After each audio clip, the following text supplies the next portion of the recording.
It is an honor today to be able to join you at the Association of Maintenance Contractors of Canada as you launch this critical project on the future of critical infrastructure maintenance in our country.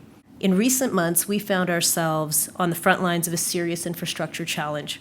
In June, we experienced a major water feeder main break, and it was an event that disrupted lives and businesses and public services.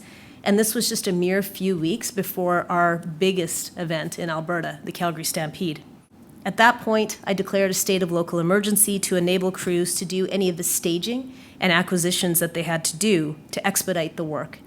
And I leaned heavily on the expertise of Calgary's private sector. In short order, I was able to connect our administration teams with groups of industry experts so they could hammer out options, they could bring together any resources that they needed, and they could really act as a sounding board where all ideas were fair game. And it was this collaboration that really was the foundation of our success. In the days that followed, we implemented a 4-point plan. First was fixing the pipe. Second, we launched a third-party review to accompany the internal incident review. The third point was ensuring infrastructure safety. And fourth, advocating for a national focus on aging infrastructure. Across North America, we are seeing the impacts of aging infrastructure, and they're becoming crisis stage. The truth is, this is a legacy issue that spans decades.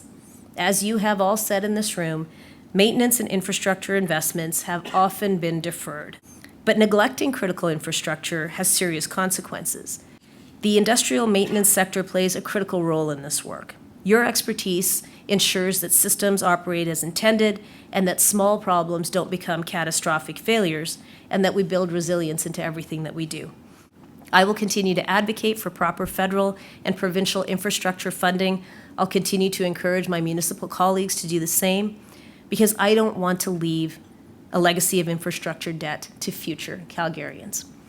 And I would like to encourage all of you also to continue speaking loudly and regularly, to advocate for the important infrastructure you maintain, the infrastructure that drives the economy of this country, because we know that advocacy works, especially when the public and private sector are acting collaboratively in that advocacy. No one entity can carry this burden alone. We need a national strategy that prioritizes maintenance as an essential investment into Canada's future. And the work that AMCC is undertaking today is a pretty significant step forward. By convening industry leaders, experts, and stakeholders, you're shaping the future of infrastructure maintenance in this country. Your efforts will provide critical insights, innovative solutions, and a framework for addressing these challenges head-on. You're raising the profile of the fundamental role that maintenance of industrial infrastructure plays in our economy and our overall well-being. And I think that together, we can turn the lessons of today into a legacy of innovation and sustainability that stretches into future generations. Mike?